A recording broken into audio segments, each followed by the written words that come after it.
An outpouring of grief continues in central Sydney with a steady stream of mourners adding to the sea of flowers at Martin Place. Reporter Rachel Pupazzoni is there. Rachel, pretty moving scenes there last night where there was quite a big lineup for people to lay their flowers. Has that continued there this morning? It certainly has, Joe, and moving is, I think, the perfect word to describe exactly what's happening here today. It's incredible to see the number of people who have come to Martin Place to pay tribute to the people who were so badly impacted by this siege that we've heard so much about over the past few days, obviously ending in the tragic death of course, Tory Johnson and Katrina Dawson. But it's been remarkable to see this outpouring of grief by people who presumably didn't know those that have been directly affected by the hostage crisis and the siege that lasted for 17 hours at the Lindt Cafe. I've spoken to some people this morning on their way into the CBD, some of them to lay flowers here behind me. Let's have a listen to what some of them have said. It shocked me, seriously.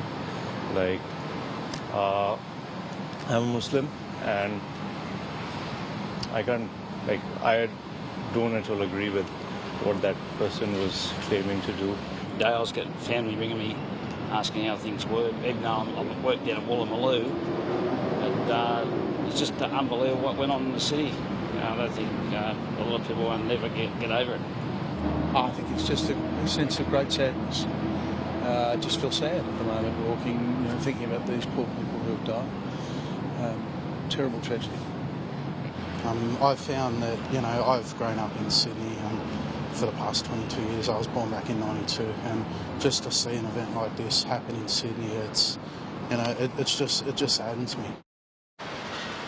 And it's saddened so many people, Joe. I've spoken to a lot of people who didn't want to appear on camera this morning. Some of them quite keen to say, it's not about me. This is not about all of us, the individuals out here. This is about paying respect and honouring those people who died and those people who were physically and mentally traumatised by what they went through here in Martin Place. And Rachel, I'd just like to ask you a question about the exclusion zone and what's happening with the exclusion zone area. But while you're answering that question, maybe if it's possible to get the cameraman to pan across that sea of flowers behind you, just to give us an idea of how big that has become now. It's quite big, Joe. As you can probably see, these flowers cover so much of this section of Martin Place. It's impossible to tell you how many flowers there are. What I can tell you, though, is that there is a constant stream of people lining up to write tributes, lining up to lay flowers, and it's been happening for hours, and I think it's fair to say will continue to happen throughout most of today. You mentioned what impact this is having on road closures and public transport. The New South Wales Police opened a number of roads yesterday. They were Elizabeth Street, Macquarie Street and Hunter Street. The area directly around the Lindt Cafe, of course, remains a crime scene, so that immediate area is still closed off to the public. The streets all along here are all now open. We're directly above Martin Place train station. That remains closed. The closed sign remains out the front of it, but there was a directive from New South Wales Police that would be open from 10 a.m. this morning, so less than an hour away, and that any other remaining streets that were still closed would be open to the public from 10 a.m. But despite those closures, there are people everywhere throughout Martin Place today. And Rachel, there's no official version, obviously, yet of exactly what happened inside that Lindt Cafe at the end of that siege and during it.